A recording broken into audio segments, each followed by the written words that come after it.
Good morning students. तो ये आज का जो हमारा लेक्चर है, ये हमारी जो सीरीज चल रही है मॉडर्न हिस्ट्री की, उस मॉडर्न हिस्ट्री की सीरीज में ये हमारा पिलर टू का पार्ट सेकंड है। ठीक है। अब अगर हमको मैं रिवीजन के हिसाब से आप बता दूं, हमने जो सीरीज में स्टार्ट किया था, आज के लेक्चर में हम डिस्कस करेंगे newly created states, that is Maratha. और ये मराठा स्टेट काफी इंपॉर्टेंट है। हमें क्या डिस्कस करना है, आज का हमारा एजेंडा है मराठा स्टेट। इस लेक्चर को कंप्लीटली सुनने के बाद आपको पूरी कंसेप्चुअल क्लैरिटी आ जाएगी। और दूसरी इंपॉर्टेंट बात, ये लेक्चर आपको एमपी हिस्ट्री को समझने में बहुत कारगर रहेगा। क्योंकि देखो, एमपी हिस्ट्री में जो आपके सिलेबस में डायनेस्टी है, जैसे आपको होलकर पढ़ना है, आपको सिंधिया पढ़ना है, ठीक है, तो ये दोनों ही आप इसके जो तार जुड़ेंगे आपके, उसके लिए ये आपको मराठा स्टेट को समझना बहुत जरूरी है। ठीक है, तो हम शुरू के 5 मिनट हमारा पुराना रिवीजन देख लेते हैं, हमने क्या करना था, तो उस पर हम फिर आगे बात करते हैं। जैसे हमने ये बोला था कि हमने पूरे इतिहास को कितने पिलर में डिवाइड किया है, हमने टोटल 10 पिलर में डिवाइड किया है, 10 पिलर्स में डिवाइड किया। तो इसमें हमने पहले पिलर की बात करी थी। कौन सा पिलर था पहला पिलर था हमारा decline of later Mughal, decline of later Mughals. और इसको हम कौन सी विंडो में देख रहे थे, औरंगजेब की डेथ के बाद से लेके 1857 की क्रांति तक। ठीक है, फिर इसमें मैंने आपको काफी चीजें याद कराई थी। हमने बोला था इसमें कौन कौन से एम्पर हुए हैं, तो हमने बोला था बहादुर शाह, जहानदार शाह, फर्रुखसियार, रफीउद्दौला, रफीउद्दरजात, मोहम्मद शाह रंगीला, जिसको रोशन अख्तर के नाम से जाना जाता है, अहमद शाह आलमगीर टू, शाहजहां थ्री, उसके बाद शाह आलम सेकंड, अकबर शाह सेकंड और बहादुर शाह सेकंड। देखो, जो लोग भी ये लेक्चर पहली बार देख रहे हैं, तो उनसे मेरा एक रिक्वेस्ट है कि आप पूरी सीरीज को एक साथ देखिए for getting the better insight of the modern history. तो हमने ये पूरा देख लिया था। और हमने एक चीज और बताई थी आप लोगों को कि इतिहास हम जब पढ़ते हैं, जब हम मॉडर्न हिस्ट्री पढ़ रहे हैं, हम कोई भी इतिहास पढ़ रहे हैं, तो एक समय पर अलग अलग जगह पर घटनाएं घटित होती है और एक दूसरे को प्रभावित करती हैं।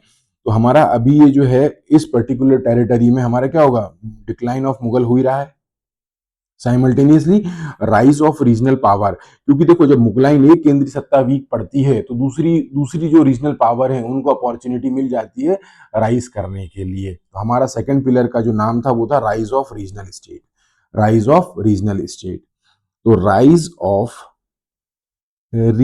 स्टेट, स्थानीय राज्यों का उदय, ये हमारा पिलर सेकंड है। और इस पिलर सेकंड में हमारा दूसरा पार्ट है। तो हमने क्या बोला था कि जब मुगलों का पतन होना स्टार्ट हो गया, तो हमारे पास 3 टाइप की स्टेट आई थी। कौन सी आई थी, सक्सेसर स्टेट, उसके बाद हमने बोला था न्यूली क्रिएटेड स्टेट, और हमने बोला था इंडिपेंडेंट स्टेट। इसको याद मैंने कैसे करा था, SIN। और यहाँ पर हम पिछले लेक्चर पार्ट 1 में हम देख चुके हैं। पार्ट 1 में हमने क्या क्या देख लिया, हमने देखा है पार्ट 1 में हमने देखा था कार्नेटिक, फिर हमने देखा था बंगाल, फिर हमने देखा था अवध, और फिर हमने देखा था हैदराबाद। इस लेक्चर को रिवीजन के लिए आप जा सकते हो। हमने इसका टाइमलाइन देखा था 1710, बंगाल हमारा फाउंडेशन हुआ था 1717 में, अवध का हुआ था 1722 में, और हैदराबाद का हुआ था 1724 में। ठीक। अब हमको देखना है न्यूली क्रिएटेड स्टेट, नए राज्यों का उदय। तो इसमें हमको देखना है MSJ से आप याद रखिएगा, मराठा, सिख किंगडम और जाट किंगडम। और देखो, एग्जाम के पर्सपेक्टिव से मराठा बहुत इंपॉर्टेंट है, क्योंकि आपको ये एमपी हिस्ट्री में भी हेल्प करेगा। एमपी हिस्ट्री में भी आपको जो डायनेस्टी पढ़ने के लिए सारा चीजें काम आएगी। तो देखो, हो सकता है कि ये पूरा आज का लेक्चर सिर्फ मराठा किंगडम पे ही हो जाए, और सिख और जाट के लिए मैं इसका पार्ट 3 ले आऊं, और इंडिपेंडेंट के लिए भी हम इसके अगले फर्दर पार्ट लेके आ जाएंगे। तो आज का हमारा क्या रहेगा, हमारा आज का जो टॉपिक रहेगा वो रहेगा मराठा स्टेट। अब देखो, मराठा स्टेट को समझने के लिए भी आपको एक बहुत इंपॉर्टेंट चीज समझनी पड़ेगी। तो हेडिंग डालते हैं हम इसमें अगली, मराठा मराठा स्टेट, मराठा स्टेट बोल लो, मराठा किंगडम बोल लो, ठीक है। तो अब इसको पूरा जीरो से समझने के लिए आपको ये ग्राफ समझना बहुत जरूरी है। ये ग्राफ समझ में आ जाएगा तो आपको पूरी आगे की कहानी बहुत अच्छे से क्लियर हो जाएगी। ये ग्राफ समझो आप इसमें। देखो जो मराठाओं की हम जब बात करते हैं तो मराठाओं की बात हम बात करते हैं स्टार्टिंग में 1627 से। ये हमारा 1627 का समय है जब धीरे धीरे ये मराठा का उदय होना चालू हुआ था, मराठाओं का उदय होना चालू हुआ था। लेकिन इनका जो एक्सपांशन था ये केवल हमारे दक्षिण भारत तक ही सीमित था, दक्षिण भारत तक ही सीमित था। मैं इसको थोड़ा सा और एक्सटेंड कर लेता हूं आपकी अंडरस्टैंडिंग के पॉइंट ऑफ व्यू से। इसको मैंने थोड़ा सा और एक्सटेंड कर लिया, ये यहां तक,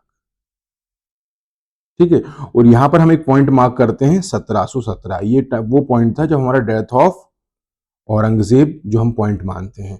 डेथ ऑफ औरंगजेब के बाद ये जो होता है ये थोड़ा सा फर्दर और राइज करता है, ये और राइज करेगा, राइज करता जाएगा, राइज करता जाएगा। और ये वाला जो पॉइंट हम मार्क करते हैं इस पॉइंट को हम बोलते हैं 1761, battle of Panipat, battle of Panipat, third battle of Panipat. इसको हम डिटेल में डिस्कस करेंगे।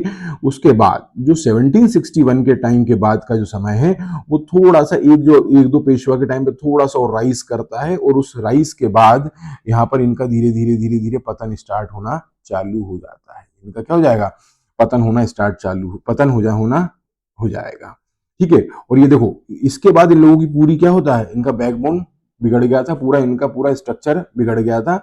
और उसके बाद ये जो पॉइंट है, इस पॉइंट पे हम बात करते हैं, ये पॉइंट है आपका 1775 का, 1775 से लेकर 1782 तक का। इस टाइम पे आपको यहां पर देखने को मिलेगा first Anglo Maratha war, Anglo Maratha war. उसके बाद जो दूसरा एंग्लो मराठा वॉर आपको देखने को मिलेगा, ठीक है, वो आपको देखने को मिलेगा लगभग 1803 से लेकर 1805 तक। और जो थर्ड एंग्लो मराठा वॉर देखने को मिलेगा वो आपको मिलेगा 1817 और 1818 में, ठीक है। इस टाइम पीरियड में आपको ये देखने को मिलेगा। और 1818 के बाद सतारा को छोड़ के जितना भी मराठा टेरिटरी होगी वो कहां, बॉम्बे प्रेसिडेंसी में मिल जाएगी। ये उसको मिला के बॉम्बे प्रेसिडेंसी बना दिया, ऐसे समझ लो आप। तो ये पूरा हम लोगों ने मराठाओं को यहाँ पे स्केच कर लिया है, ठीक है। अब देखो इंपॉर्टेंट बात क्या है कि ये जो मैंने ये टाइम क्यों लिखा हुआ है, ये टाइम था आपके शिवाजी महाराज का। किसका था, शिवाजी महाराज का। शिवाजी महाराज का जो टाइम पीरियड हम लेते हैं 1680 तक लेते हैं। इस पीरियड में शिवाजी महाराज ने काफी मराठा राज्य को स्टेब्लिश करने के लिए काफी काम किया, ठीक है। यहाँ पर हम इनका अष्ट प्रधान परिषद की बात करते हैं, इनके एडमिनिस्ट्रेशन की बात देखते हैं। उसके बाद इनके जो लड़के हुए हैं ये 1689 तक, यहाँ पर नाम आता है संभाजी का। इसका नाम आएगा संभाजी का। और संभाजी के बाद अगर हम बात करें तो यहाँ पर तुम्हारा नाम आएगा 1700 तक, किसका आएगा, राजा राम का आएगा, राजा राम। और राजा राम के बाद राजा राम की पत्नी जिसका नाम था ताराबाई, तो उनका जो लड़का था, ठीक है, जैसे शिवाजी टू, वो बहुत छोटा था, तो उनकी संरक्षिका के रूप में इस पीरियड में क्या होता था कि यहाँ पर कौन था, ताराबाई थी। तो यहाँ पर हमने बोला संभाजी, राजा राम, और ताराबाई के नेतृत्व में कौन था, ताराबाई के नेतृत्व में थे उनके जो अल्पायु बच्चे थे वो। तो बेसिकली अब देखो यहाँ पर हो क्या रहा है कि हमको ये जो पढ़ रहे हैं हम, ये वाला पूरा पोर्शन, ये जो पोर्शन हम देख रहे हैं कौन सा वाला, ये यहां तक का, ये वाला, ये सेक्शन, ये सेक्शन, ये वाला सेक्शन को हम डिटेल में कवर करेंगे कहां पर, जब हम मेडाइवल हिस्ट्री बात करेंगे। कौन से, हम जब बात करेंगे मेडाइवल हिस्ट्री, मेडाइवल हिस्ट्री, हम जब मध्यकालीन इतिहास को डिटेल में पढ़ेंगे तब, ठीक है। तो आज का हमारा एजेंडा क्या है, आज का हमारा एजेंडा जो रहेगा वो आप आज का एजेंडा समझिए, ठीक है। आज के एजेंडे में हम बात करेंगे औरंगजेब की डेथ से लेके, औरंगजेब की डेथ से लेके कहां तक, ये बैटल ऑफ पानीपत तक, ठीक। ये हमारा रहेगा, ये हमारा आज का एजेंडा है जिसको हम पढ़ते हैं rise of Maratha, rise of Maratha Maratha में। और ये जो बचा हुआ पोर्शन है, जो तीसरा पोर्शन है, कौन सा वाला, ये जो तीसरा पोर्शन, ये जो हमने देखा फर्स्ट एंग्लो मराठा वॉर से लेकर थर्ड एंग्लो मराठा वॉर तक, ये हम देखेंगे किसमें, ये हम देखेंगे Maratha, British conquest of Maratha, British conquest of Maratha. तो बेसिकली हमने क्या देख लिया, ये हमने तीन पार्ट में पूरा मराठा किंगडम को तीन पार्ट में ब्रेक कर लिया। तो ये एक पोर्शन जो हम पढ़ेंगे मिडाइवल हिस्ट्री में पढ़ेंगे। एक हमें आज का टॉपिक है जो हमको पढ़ना है डेथ ऑफ औरंगजेब से लेके बैटल ऑफ पानीपत तक, क्योंकि तब तक इन्होंने राइज किया और बैटल ऑफ पानीपत के बाद इनमें आपसी इंटरनल कॉन्फ्लिक्ट्स हो गए। उसके बाद क्या हुआ, अंग्रेजों को ये मौका मिला अपनी पावर को कंसोलिडेट करने का, तो उन्होंने क्या करा, they got the opportunity to enter into the native politics, और उसी के रिजल्ट से first Anglo Maratha war, second Anglo Maratha war, third Anglo Maratha war, प्रथम आंग्ल मराठा युद्ध, द्वितीय आंग्ल मराठा युद्ध और तृतीय आंग्ल मराठा युद्ध की शुरुआत आपको देखने को मिल जाएगी। और आखिरी तक 1818 तक ये जो इनका पूरा टेरिटरी है ये मराठाओं से छीन लिया जाएगा, केवल सतारा को छोड़ के। उसके अलावा पूरा जो पूरा पार्ट है वो कहाँ हो जाएगा, वो बन जाएगा आपका बॉम्बे प्रेसिडेंसी। तो ये हमारा इसका नटशेल था, आज का पूरा समरी थी इस लेक्चर की। ठीक, अब हम आगे स्टार्ट करते हैं। और आगे स्टार्ट करने के लिए जो मैंने नाम बताए हैं, जो पहली बार इतिहास पढ़ रहे हैं उसमें थोड़ा सा आप समझ लो आगे। अगर हम इसमें देखते हैं, अगर हम बात करें किसकी, शिवाजी की, किसकी बात कर रहे हैं हम, शिवाजी की बात कर रहे हैं, शिवाजी महाराज की। शिवाजी महाराज का जो टाइम पीरियड हम लिखते हैं 1627 में इनका जन्म हुआ था और 1680 तक इनका टाइम पीरियड है। और ये किसके, इनके फादर का नाम था, इनके पिताजी का नाम था शाहजी भोसले, शाहजी भोसले, शाहजी भोसले, और माता का नाम था जीजाबाई, जीजाबाई, जीजाबाई। यहां पर आपको एक बात और नोट करने की है, जो शाहजी भोसले थे ये बेसिकली ये थे सिसोदिया वंश के, सिसोदिया वंश के। अभी मिडाइवल हिस्ट्री जब पढ़ेंगे तब हम बताएंगे बप्पा रावल, सिसोदिया वंश, ये सब पूरा डिटेल में कॉम्प्रिहेंसिवली पढ़ेंगे। और ये जो जीजाबाई थी, ये देवगिरी के यादव से थी, देवगिरी के यादव वंश की लड़की थी। तो शिवाजी महाराज की हुई 3 शादियां। शिवाजी महाराज की हुई कितनी शादियां, 3 शादियां। जो पहली शादी हुई थी, तो पहली शादी जिनसे हुई थी उनका नाम था psi by, psi by, psi by. दूसरी जो वाइफ थी उनका नाम था सोयराबाई, सोयराबाई, सोयराबाई। और जो तीसरी वाइफ थी जिनका नाम था पुतली बाई, पुतली बाई। पुतली बाई तो हो गई थी सती, सती हो गई थी। जो साई बाई थी, इनसे जो लड़का था, जो इनसे शिवाजी महाराज का जो लड़का था उनका नाम था संभाजी, संभाजी, संभाजी। और संभाजी ने रूल किया 1680 से लेके 1689, 1680 टू 1689। और इनके बाद इनका जो लड़का हुआ उनका नाम था साहू जी। ठीक। और ये जो सोयराबाई से इनसे जो लड़का हुआ था उनका नाम था राजा राम, राजा राम लिख लीजिए आप। 1689 टू इन्होंने 1700 तक इन्होंने शासन किया। और ये जो राजा राम की अगर हम बात करें तो राजा राम की भी 2 पत्नियां थी। ठीक है, पत्नी नंबर 1, वाइफ नंबर 1, जिनका नाम था ताराबाई, ताराबाई।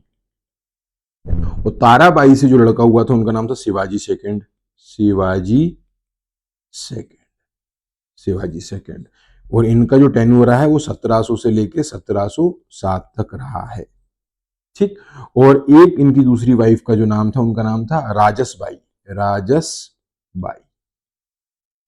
राजसबाई। ठीक। और यहां से इनका जो लड़का है हम बोलते हैं संभाजी सेकंड, और जिन्होंने रूल किया है 1707 से 1749। और उसके बाद यहां से इनका एक सन और निकल के आता है जिसको हम बोलते हैं राजा राम सेकंड, राजा राम सेकंड। और इनका टाइम पीरियड रहता है 1749 से लेके 1770 तक। बोले मैं सब आपको क्यों बता रहा हूं, मैं इसका रीजन ये है, मैं इसलिए बता रहा हूं ये सारी चीजें आपको, क्योंकि देखो क्या है कि जब हम बात करेंगे मतलब औरंगजेब की डेथ के बाद जो पूरा मराठा साम्राज्य है वो 2 राइवल कैंप में डिवाइड हो जाएगा, एक सतारा से रूल होगा और एक कोल्हापुर से रूल होगा। तो ठीक है, उसके बाद ये जो राजा राम सेकंड की हम बात कर रहे हैं, राजा राम सेकंड की, ये इनका नाम क्यों आएगा, क्योंकि पेशवा जो रहेंगे वो इनसे एक एग्रीमेंट करेंगे जिसका नाम होगा संघोला एग्रीमेंट। ये हम बाद में आगे बात करेंगे। ठीक है, तो ये आपको थोड़ी सी टाइमलाइन याद रहनी पड़ेगी, रखना चाहिए। ठीक, अब अगर हम बात करते हैं, अब हम स्पेसिफिकली, ये हमारा कुछ बैकग्राउंड था, पृष्ठभूमि थी, इसके बाद हम बात कर रहे हैं कि आगे के लेक्चर की। इसमें हमका हमारा बोलना ये पड़ रहा है, ठीक, कि जैसे ही मुगलों का पतन होना चालू हुआ, पतन होना, देखो पतन हो रहा है साइमल्टेनियस प्रोसेस से, एक समय पर अलग अलग जगह अलग अलग घटनाएं घटित हो रही हैं, और ये समानांतर पैरेलल घटनाएं, पैरेलल इवेंट्स हैं। तो साइमल्टेनियसली जो हमारे रीजनल स्टेट का क्या हुआ, उदय होना चालू हो गया, राइज होना चालू हो गया। तो इस पूरी सीरीज में हम लोगों ने सक्सेसर स्टेट पढ़ चुके थे, मराठा स्टेट पढ़ रहे हैं। तो सबसे पहले हम जो न्यूली स्टेट क्रिएट है उसका मतलब समझ लेते हैं कि what is this new state, the new states, the new states. New state का मतलब क्या होता है? तो न्यू स्टेट का मतलब ये होता है कि इन्होंने एक लंबे समय तक हथियार से अपना संघर्ष करके अपनी स्वतंत्रता प्राप्त की थी। आप चाहो तो इसको नोट कर लीजिए, these type of state, types of state had seized, has seized their independence, their independence after long drawn armed struggle। इन्होंने एक लंबे संघर्ष के बाद अपनी स्वतंत्रता प्राप्त की थी। और इस न्यू स्टेट की कैटेगरी में हम तीन स्टेट का नाम रखेंगे। कौन कौन से? एक रखेंगे मराठा, एक रखेंगे सिख, और एक रखेंगे जाट। और ये हमको काफी इंपॉर्टेंट है मॉडर्न हिस्ट्री के हिसाब से मराठा किंगडम को पढ़ना। ठीक, तो अगर हम बैकग्राउंड की बात करें, यहां तक न्यू स्टेट की अगर डेफिनेशन क्लियर है, तो हम इसमें तीन स्टेट की बात कर रहे हैं। कौन सी? मराठा, सिख, जाट। आगे हम बढ़ते हैं, सबसे पहले हम बात करते हैं बैकग्राउंड। बैकग्राउंड पृष्ठभूमि की अगर हम बात करें, तो after death of Aurangzeb, after death of Aurangzeb, Aurangzeb Aurangzeb की डेथ के बाद, अब देखो हमने पहले पिलर में पढ़ा था कि औरंगजेब के लिए पहले सबसे पहले कौन बना था? बहादुर शाह बना था। तो जो बहादुर शाह एम्परर था, कौन बना था? बहादुर शाह। बहादुर शाह ने, इनके दरबार में एक व्यक्ति का नाम हमने पहले भी डिस्कस किया है, जुल्फिकर खान। जुल्फिकर खान के कहने पर इन्होंने क्या कर दिया? साहू को रिलीज कर दिया। किसको? Release release released Sahu. Sahu को उन्होंने क्या कर दिया? रिलीज कर दिया जुल्फिकर खान के कहने पे। और साहू कौन थे? Son of Sambhaji. Son of Sambhaji. Son of Sambhaji. ठीक है, तो जैसे ये आए साहू जी, तो यहां पर सिचुएशन, पॉलिटिकल सिचुएशन ये बनी कि Maratha Maratha divided into to rival camp, into two rival rival camp. दो हो गए। अब यहां देखो आप, दो कैंप। पहला जो होगा, जो कि कौन रूल करी थी? ताराबाई। ताराबाई जो कि राजा राम जी की क्या थी? वाइफ थी। और ये एक संरक्षिका बन के किस रूल कर रही थी। और उस टाइम पर यहाँ पे कौन था? शिवाजी टू। और ये कहां से रूल कर रहे थे? कोल्हापुर से। कोल्हापुर। तो आप इसको एक ब्रांच को ऐसे याद रख सकते हो, केटी। और जो दूसरी ब्रांच है, that is ruled by Sahu. Sahu ji या साहू जी महाराज। ठीक, और ये कहां से रूल कर रहे थे? ये कर रहे थे सतारा से। सतारा से। तो औरंगजेब की डेथ के बाद, साहू को रिलीज करने के बाद, entire Maratha is divided into two groups और two fragments. One is lead by Tarabai and another one is lead by Sahu ji. ठीक, और इसके बाद इन दोनों में सिविल वॉर की सिचुएशन हुई। ठीक, तो इसमें हम लिख सकते हैं after prolonged after prolonged civil war, Sahu Maharaj, Sahu को बैक करो, Sahu Maharaj emerged as victorious, victorious, victorious. मतलब ये काफी समय बाद सिविल वॉर चला और इसमें जीत किसको हासिल हुई? शाहू महाराज को जीत हासिल हुई। ठीक। अब देखो शाहू महाराज के अगर हम बात करें, अब देखो धीरे धीरे क्या था, इनका पहले अष्टप्रधान हुआ करता था, हम ये मिडिवल हिस्ट्री में डिटेल में डिस्कस करेंगे, लेकिन यहाँ पर एक नया पद आया जिसको बोलते हैं पेशवा, जिसको हम बोलते हैं प्रधानमंत्री। ठीक। तो यहां पर हुआ क्या? ठीक।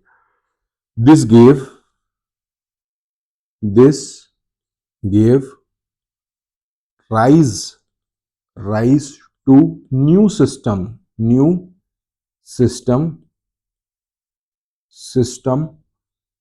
under the leadership of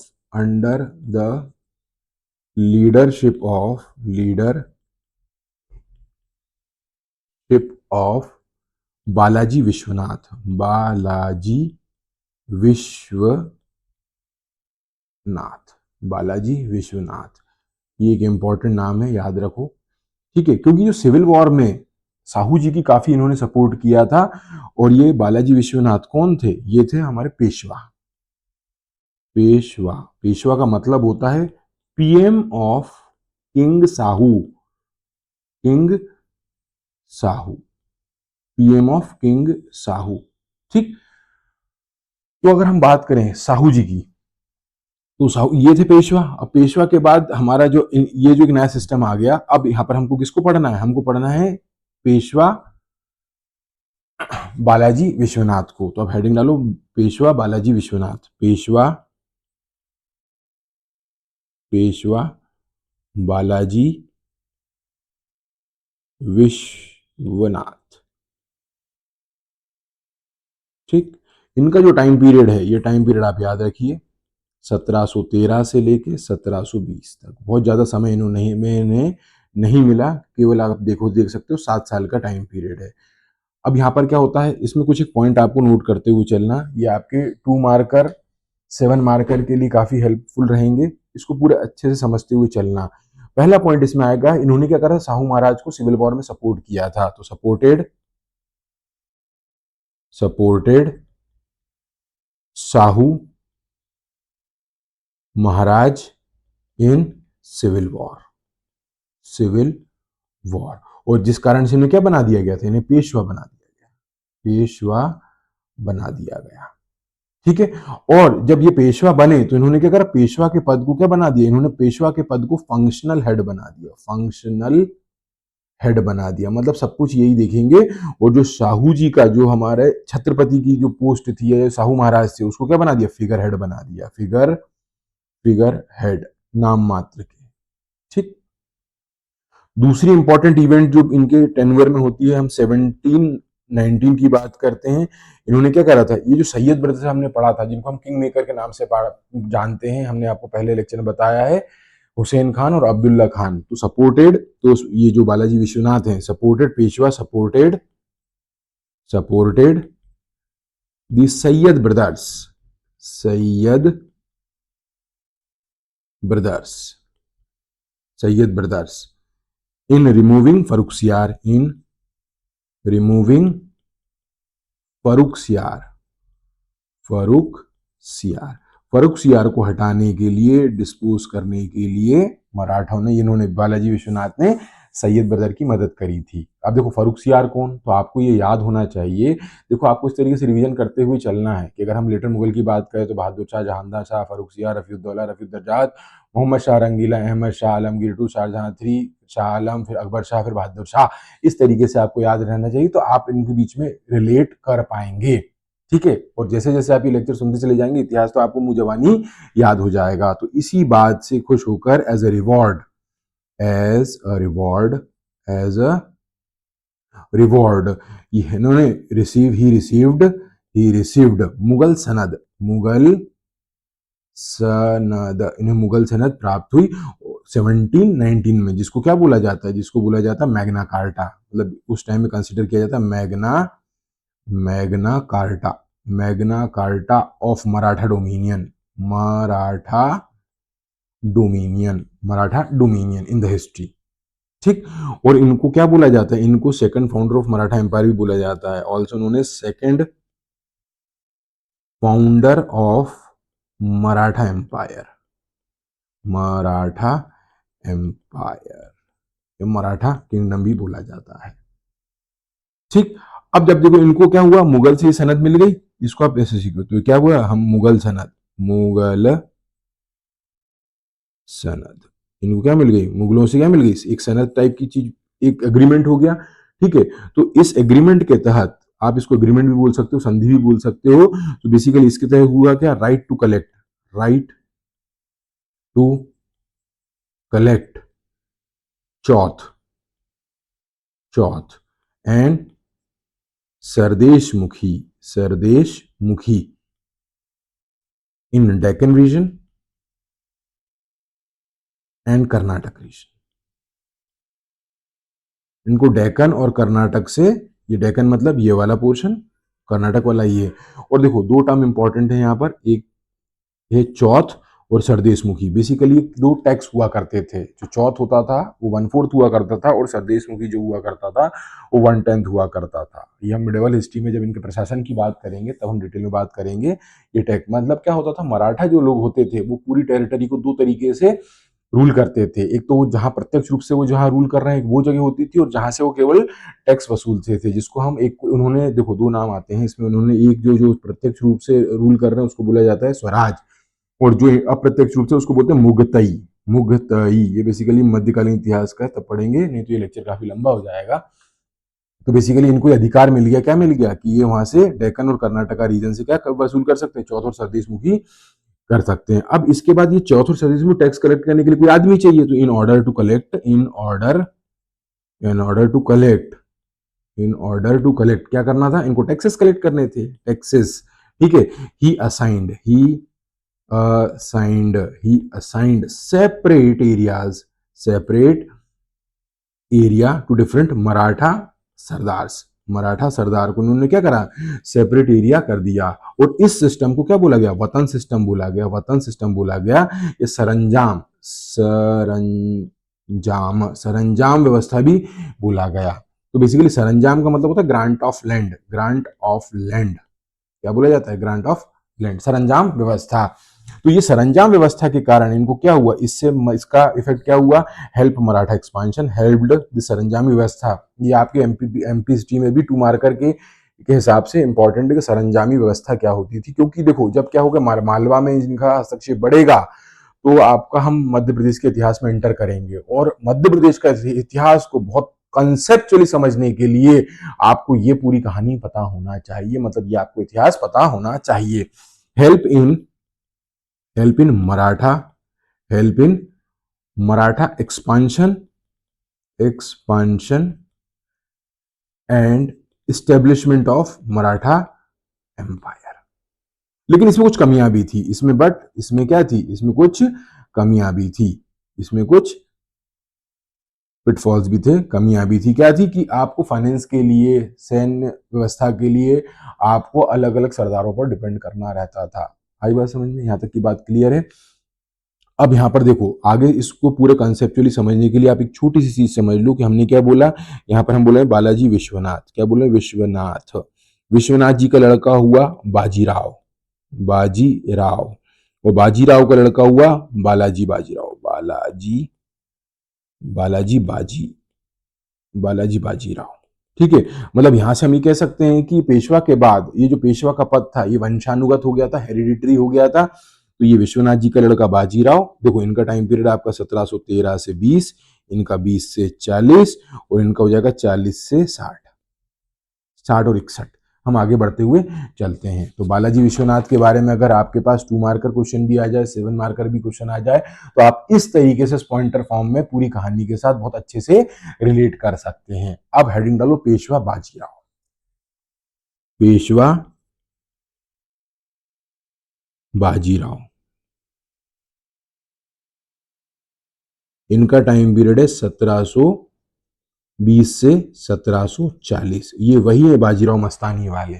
ठीक, अब हमको इनको बहुत अच्छे से समझना है, क्योंकि ये एमपी हिस्ट्री के हिसाब से भी इंपॉर्टेंट है। तो basically formulated the new policy of imperialism, इनके लिए हम पहला पॉइंट लिखेंगे, formulated, formulated new policy of, new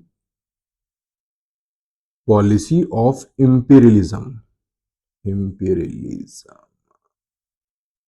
ठीक है। इन्होंने एक्सपांशन के लिए कुछ नई पॉलिसियां, और इसका ऑब्जेक्टिव क्या था इन पॉलिसीज का, अगर हम उद्देश्य की बात करें तो ऑब्जेक्टिव क्या था, ऑब्जेक्टिव था expansion in the north, expansion, expansion in north. उत्तर में इनको अपना क्या करना था, एक्सपांशन करना था, क्योंकि शिवाजी के टाइम तक वो नॉर्थ में कभी एक्सपांशन कर ही नहीं पाए। उनका पूरा हिसाब किताब कहाँ था, बीजापुर, गोलकोंडा, बिदार, साउथ तरफ था, ठीक है। सो बेसिकली इसमें नेक्स्ट पॉइंट आप लिख सकते हैं, he preach the ideal of, he preached ideals of Hindu Pad Padshahi, इन्होंने इनके आइडियल को प्रीच किया, ठीक। अब अगर आप देखो इसको हम समझने के लिए आप ऐसे समझ लो, यहां पर इन 1737, इन 1737 the Maratha, Maratha under leadership of Bajirao one, Bajirao one annexed, annexed Gujarat, Malwa, Bundelkhand, ठीक।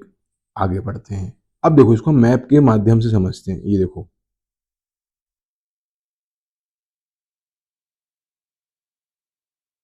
ठीक है,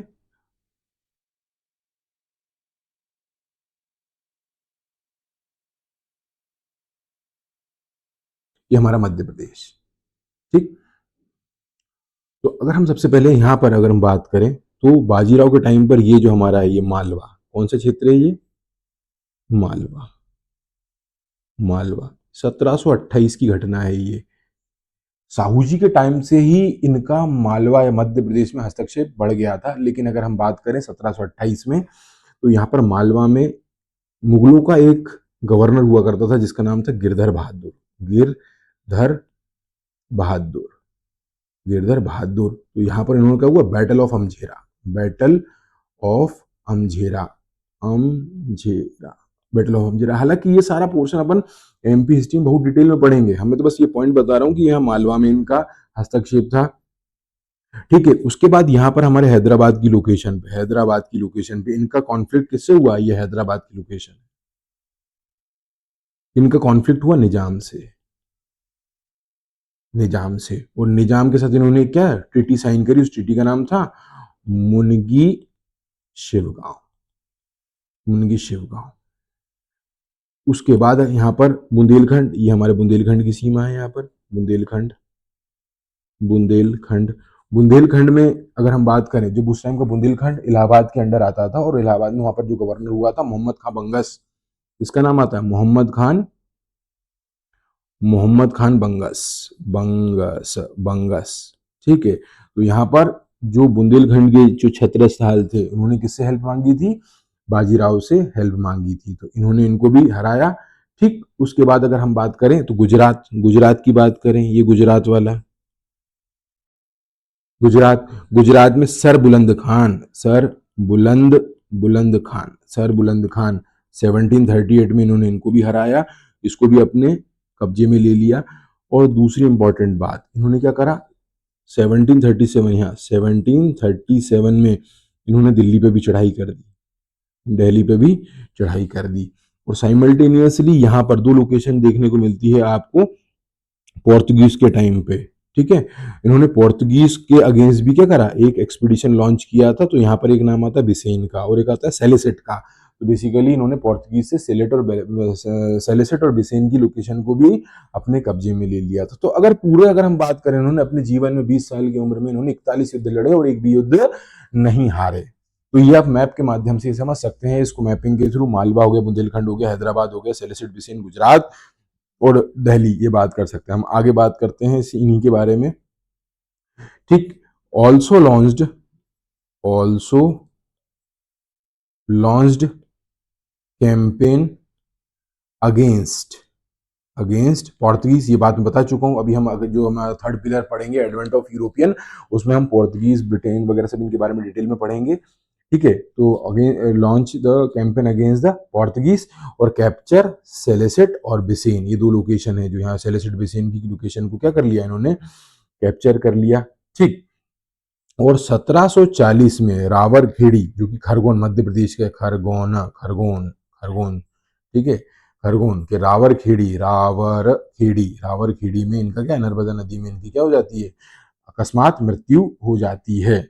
ठीक, और इनके लिए एक चीज बोली जाती है कि he has been called as the greatest exponent of guerrilla tactics after Shivaji, Shivaji के बाद गुरिल्ला वॉरफेयर में इनका काफी अच्छा, मतलब शिवाजी के बाद इन्हीं का नाम आता है, और इनकी 1740 में इनकी डेथ हो जाती है। ठीक, तो अगर बाजीराव वन के बारे में अगर 2 मार्कर क्वेश्चन भी आता है तो आप इस तरीके से पॉइंट्स में लिख सकते हैं, और ये छोटा सा मैप बना के इनके पूरे पॉलिटिकल एक्सपीडिशन के बारे में बड़े आसानी से बता सकते हैं। ठीक, उसके बाद अगर हम बात करें बालाजी बाजीराव, इनके जो अगला जो नाम आएगा, अगले जो पेशवा होंगे, बालाजी बाजीराव, बालाजी बाजी राव। इनका जो टेन्योर हम लिखते हैं 1740 से 1761 का लिखते हैं, और इनको हम क्या बोलते हैं, नाना साहेब के नाम से भी जानते हैं, नाना साहेब के नाम से भी जानते हैं। ठीक है, देखो यहां पर एक चीज और आप यहां देख लो, यहां पर बाजीराव वन के टाइम पर जब ये बुंदेलखंड में हेल्प करी थी, तो यहाँ पर इन्होंने छत्रसाल की जो दूसरी पत्नी थी, उनसे, उनकी एक लड़की थी मस्तानी बाई, तो मस्तानी बाई से इन्होंने शादी करी थी। ठीक है, और मस्तानी बाई से इनका एक लड़का भी था, और इनकी जो पहली वाइफ थी काशीबाई, हालांकि पेशवा परिवार ने कभी भी मस्तानी बाई को पेशवाओं को परिवार का हिस्सा नहीं माना। ठीक, तो जो काशीबाई थी, काशीबाई बाजीराव वन की वाइफ थी, तो काशीबाई के, तो ये हम नाम लिख रहे हैं बालाजी बाजीराव, ये सन ऑफ काशीबाई, काशीबाई के इस लड़के हुआ करते। ठीक, और इनके लिए एक इंपॉर्टेंट पॉइंट लिखा जाता है कि he establish entire Maratha empire from Attock to Cuttack, Attock to Cuttack. ठीक, अटक टू कटक का मतलब ये बोला जाता है कि इनके टाइम पे ये यहां से लेके पूरा डायगोनली कटक से लेके अटक तक, ये पूरे में इनका क्या था, इन्होंने मराठा एम्पायर को एक्सपांड कर लिया था। अब देखो नाना साहेब के लिए अगर हमको आगे बात करना है, तो अब नाना साहेब के लिए मैं इसको अगली स्लाइड पे लेके जा रहा हूँ, अगली स्लाइड पे लेके जा रहा हूँ। यहाँ पर हम बात करते हैं, यहाँ लिखो नाना साहेब, नाना साहेब ये वही है जिनकी हम बात कर रहे हैं। तो इनके लिए हमको इस तरीके से आप समझो, एक है आपका बंगाल एक्सपीडिशन, इन्होंने बंगाल का अभियान किया था, बंगाल एक्सपीडिशन, बंगाल अभियान, तो बंगाल अभियान इनका था 1741 का बंगाल अभियान। ठीक है, तो बंगाल अभियान इनके नेतृत्व में हुआ था। ठीक है, तो इनके नेतृत्व में इन्होंने किसको पहुंचाया था, इन्होंने रघु को पहुंचाया था, किसको पहुंचाया था, रघु जी को पहुंचाया था। तो रघु जी ने बंगाल अपने कब्जे में कर लिया था, बंगाल, बिहार, उड़ीसा, और यहां से ये लगभग लगभग 12 लाख रुपए का टैक्स वसूला था।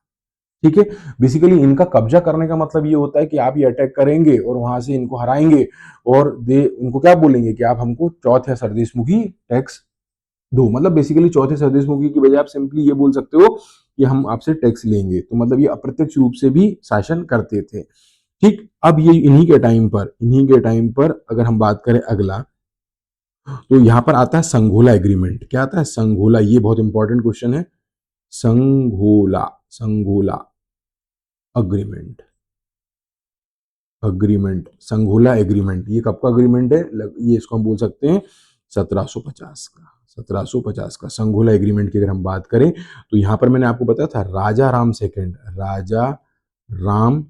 सेकंड, जो मैंने आपको सबसे पहली स्लाइड बताया था, राजा राम सेकंड। तो ये एग्रीमेंट राजा राम सेकंड के बीच में और हमारे पेशवा, ये जो राजा राम, ये तो छत्रपति छत्रपति राजाराम, ये टाइटल अडॉप्ट करते थे।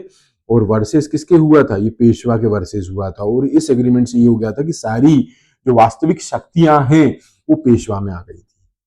मतलब छत्रपति की वास्तविक शक्तियां किसके हाथ में आ गई थी, पेशवा के हाथ में आ गई थी। ठीक है।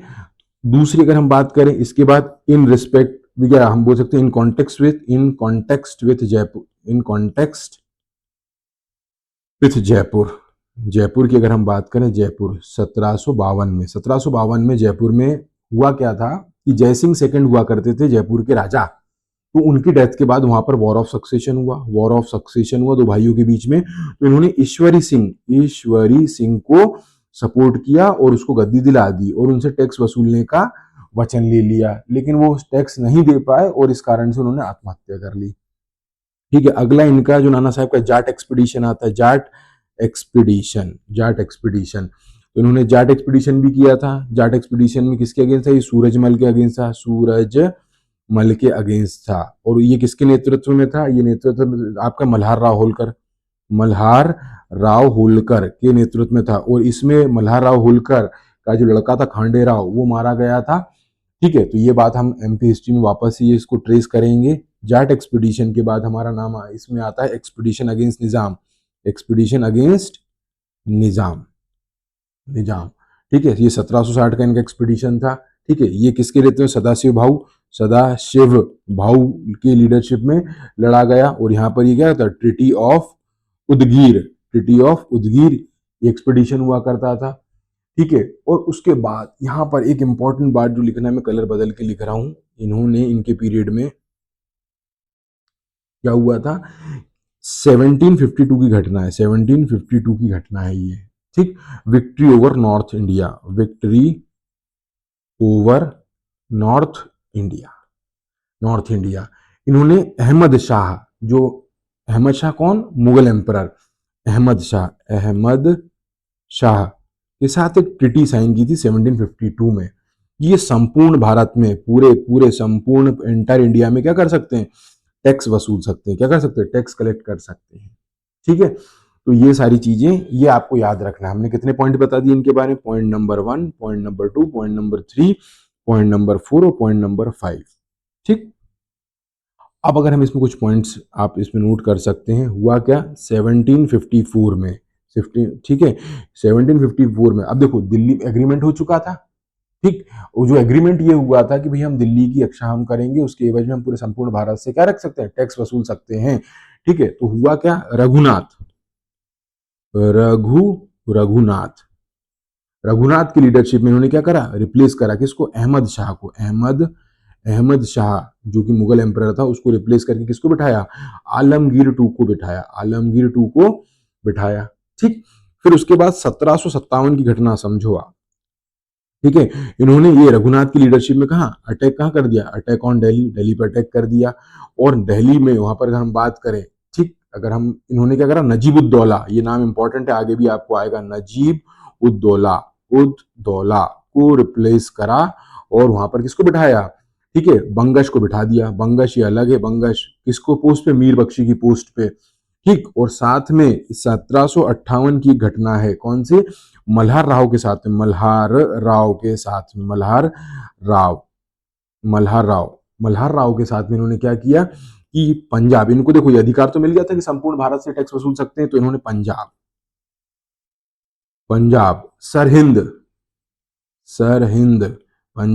सरहिंद और लाहौर पे भी अटैक कर दिया। पंजाब में यहाँ करा, पंजाब में यहाँ पर अब्दाली का पुत्र कौन, अब्दाली का लड़का तैमूर खान को वहां से भगा दिया। ठीक है। और तैमूर खान को भगा दिया, सरहिंद पे भी कब्जा कर लिया। ठीक है। अब देखो, जब एक बात बताओ, तुमने पूरे अपनी टेरिटरी से तुम पंजाब तक गए, फिर आगे सरहिंद तक गए, लाहौर तक गए, और तुमने तैमूर के लड़के को वहां से भगा दिया, तैमूर के लड़के ने, सॉरी मैं मिस्टेक में बोल गया, अब्दाली के लड़के को वहां पे भगा दिया। तो अब ये कृत्य होने के बाद, अब आप खुद सोच के बताइए कि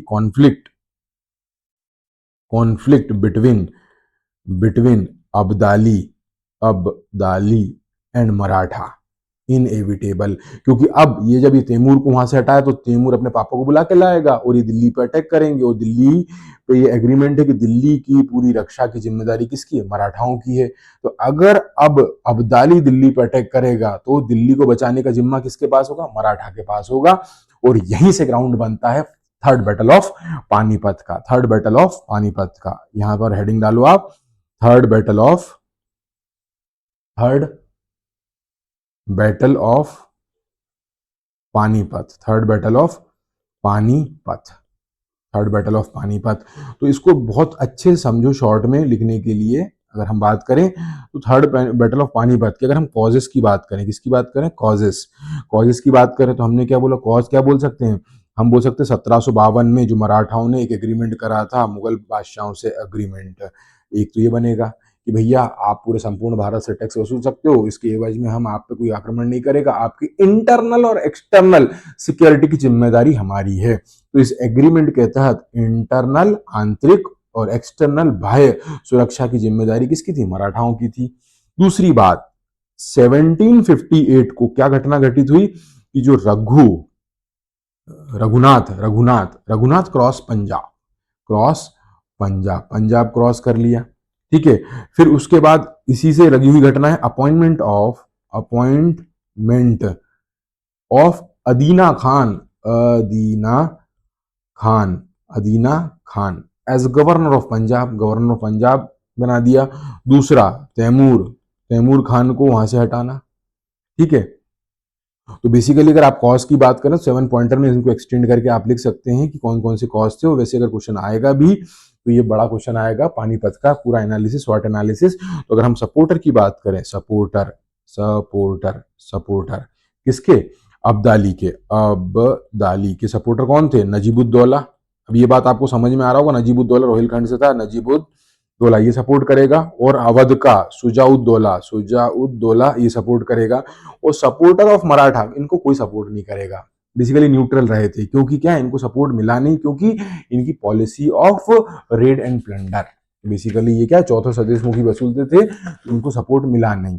ठीक, अब अगर हम कॉजेस की बात हो गई कि हमारा तो थर्ड बैटल ऑफ पानीपत, और ये इसका जो टाइम ये याद रखो आप 1761 में, ये बहुत ऐसा एक घटना है हमारे भारतीय इतिहास में जिसने आने वाले इतिहास की दशा और दिशा दोनों को बदल दिया।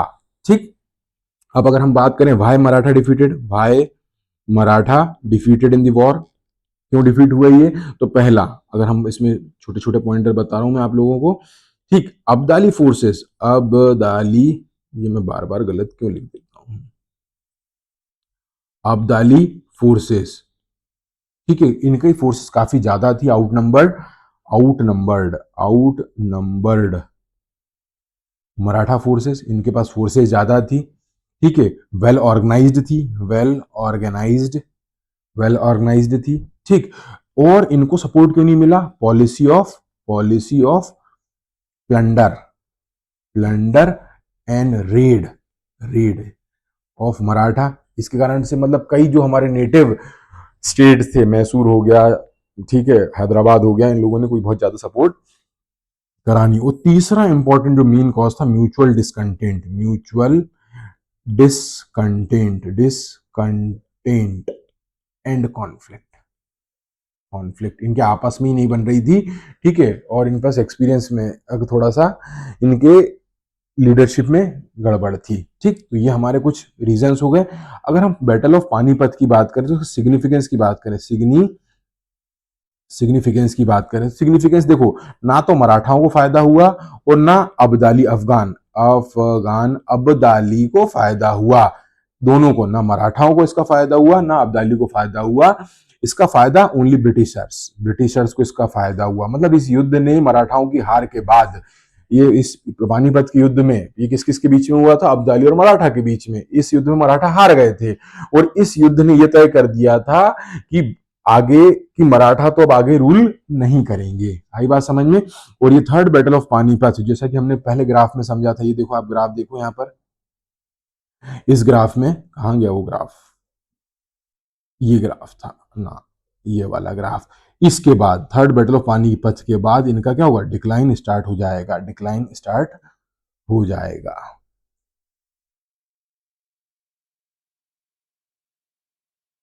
ठीक, हम लिख सकते हैं यहां पर, ठीक, this battle marked marked the beginning of decline of Maratha imperialism। ठीक, अब देखो हो क्या रहा है, अब मराठा जो है, अब देखो ये ऐसे समझो आप ग्राफ के माध्यम से, ये जो मराठा है ये हम लिख दिया 1761, 61 के बाद ये डिक्लाइन पे जा रहा है धीरे धीरे, और इसी डिक्लाइन के कारण ब्रिटिशर्स को अपॉर्चुनिटी मिलेगी कि वो अपने को क्या करेंगे, राइज करेंगे, ये हो जाएंगे ब्रिटिशर्स। तो आप चाहो तो इसको लिख लो, Maratha decline start which provided opportunity to Britishers to expand and consolidate their power in entire India। ठीक, अब इनको मौका मिलेगा। अब देखो हुआ क्या, अब पानीपत के बाद क्या हुआ, अगला सभी के दिमाग में क्वेश्चन होगा, पानीपत के बाद क्या हुआ, पानीपत के बाद क्या हुआ, पानीपत के बाद हमने बोला था ये जो नाना साहेब थे, नाना साहेब मतलब बालाजी बाजीराव, इनके हुए 3 बच्चे। ठीक है, एक का नाम था विश्वास राव, दूसरे बच्चे का नाम था माधव राव, और एक का नाम था नारायण राव।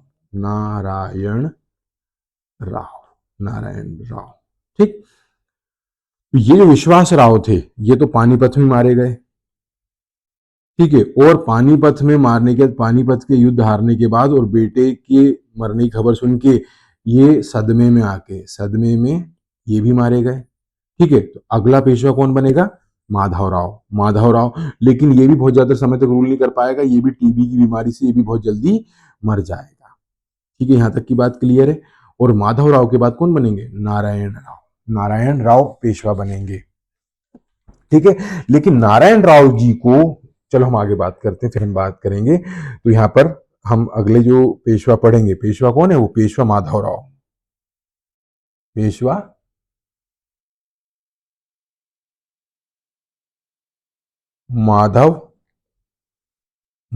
राव। ठीक, तो ये लास्ट ग्रेट पेशवा रहे हैं। ठीक है, इन्होंने क्या करा, इन्होंने जो इनकी जो लॉस्ट ग्लोरी थी, restored Maratha empire with the help of Nana Fadnavis, ये इनके मंत्री हुआ करते थे।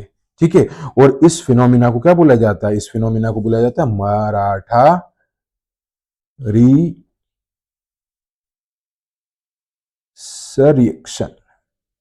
रिसरिएक्शन।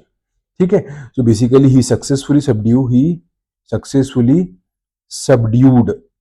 इन्होंने क्या क्या, इन्होंने राजपूतों को दबाया, राजपूतों से टैक्स वसूल करा, जाटों को दबाया।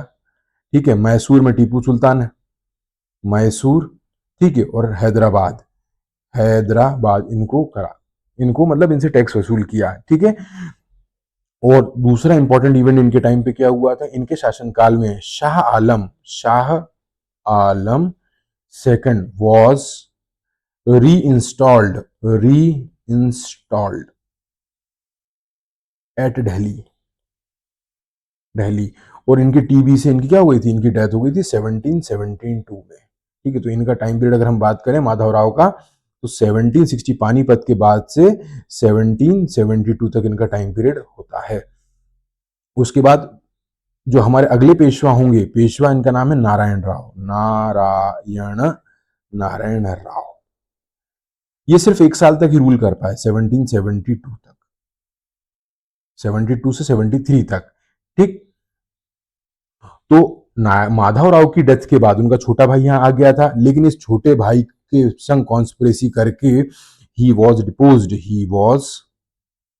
Deposed and killed by and killed by his uncle, चाचा ने मार दिया। चाचा कौन थे? रघुनाथ राव, रघुनाथ राव, राघोबा भी बोलते हैं इनको, राघोबा, राघोबा।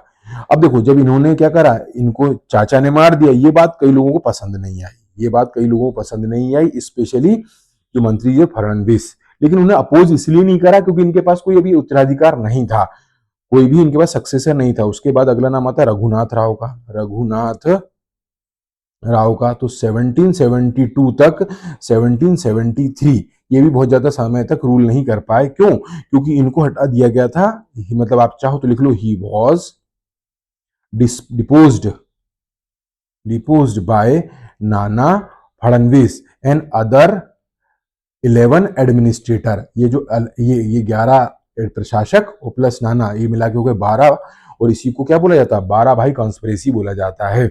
और इसमें महारजी सिंधिया भी थे और तुकोजी राव भी थे। तो ये वाला जो नाम आपको देखने को मिलेगा जब हम एमपी हिस्ट्री में सिंधियाज और होलकर्स के बारे में पढ़ेंगे। ठीक, तो इनको हटा दिया गया। अब हुआ क्या था, कहानी है, नारायण राव की जो वाइफ थी, उनके पेट में एक बच्चा था। तो उन मंत्री जी ने सोचा कि अगर ये इसको हम सुरक्षित किसी फोर्ट में रख देते हैं, अगर लड़का हुआ तो उसको पेशवा घोषित कर देंगे, और अगर लड़की हुई तो उसको रिप्लेस करके हम पेशवा इनको घोषित कर देंगे।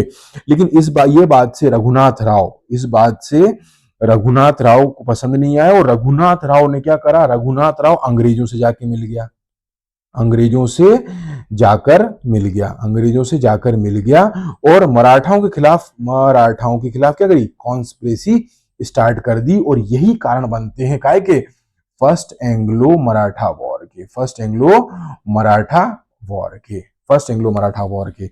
मतलब आपको पूरी कहानी कहां तक क्लियर हो गई? 1707 से लेके हमने क्या पढ़ा, 1761 पानीपत, और 1761 के बाद 1772 तक हमने देखा माधवराव, माधवराव के बाद एक कुछ टाइम पीरियड तक हमारे नारायण राव, नारायण राव के बाद एक 1773 तक रघुनाथ राव, और रघुनाथ राव के बाद क्या हुआ कि रघुनाथ राव चला गया अंग्रेजों के पास, अंग्रेजों के पास गया तो उसके कारण से हमारा किसका बैकग्राउंड बन के तैयार हो गया, पृष्ठभूमि किसकी तैयार हुई, first Anglo Maratha war, first Anglo Maratha war की पृष्ठभूमि बन के तैयार हो गई। फर्स्ट एंग्लो मराठा वॉर का टाइम पीरियड है 1775 से लेकर 1782, और हमारे second Anglo Maratha war 1803 to 1805, ये हमारा सेकंड एंग्लो मराठा वॉर है। एंग्लो मराठा मतलब अंग्रेजों और मराठाओं के बीच में युद्ध। और जो तीसरा होगा 1817 से 1818, थर्ड एंग्लो मराठा वॉर के बाद complete entire Maratha territory except Satara is किसके फॉर्म में हो गए, ब्रिटिश या बॉम्बे प्रेसिडेंसी में मर्ज कर दी गई। अब पूरा सब अंग्रेजों के हाथ में जा चुका था। यहां तक की बात क्लियर है? तो बस मैं इसको 2 मिनट में लेक्चर को वाइंड अप कर रहा हूं, ठीक, ताकि आपको आगे कंटिन्यूटी बनी रहे। अब यहां पर अगर हम देखें तो अगले जो पेशवा रहे, अगले जो पेशवा, पेशवा सबई, सबई माधवराव, माधवराव, इनका टेन्योर 1774 से 95 तक रहा। ये वही थे किसके, ये नारायण राव के बच्चे। और इसी इन्हीं के टाइम पीरियड में क्या हुआ था, फर्स्ट एंग्लो मराठा वॉर हुआ था। और Bajirao second, Bajirao second, Bajirao second, this is the last Peshwa 1796 से 1818, इनके टेन्योर में आपका सेकंड एंग्लो मराठा वॉर और थर्ड एंग्लो मराठा वॉर हुआ था। अब देखो कि जो हम ये बढ़ रहे हैं पानीपत के बाद, इन मराठाओं का क्या हो गया, डिक्लाइन स्टार्ट हो गया था। तो जो डिक्लाइन वाला पोर्शन है, मतलब ये डिक्लाइन हो रहे हैं तो ब्रिटिश हावी हो रहे हैं, तो ये वाला जो पोर्शन हम डिटेल में first Anglo Maratha war, second and third Anglo Maratha war, हम इसको हमारे 4th पिलर में देखेंगे, ब्रिटिश कॉन्क्वेस्ट ऑफ मराठा। तो इस तरीके से हमने मराठाओं को 3 पोर्शन में डिवाइड किया, मिडाइवल पीरियड, उनका राइज वाला पोर्शन और उनके डिक्लाइन वाला पोर्शन। और इस पिलर 2 में हमने आज क्या खत्म किया, मराठा स्टेट खत्म किया। ठीक है, बाकी इसके बाद हमको क्या पढ़ना है, जाट पढ़ना है, जाट किंगडम पढ़ना है और सिख किंगडम पढ़ना है। इसको मैं नेक्स्ट पार्ट में कंटिन्यू करूंगा। Thank you very much.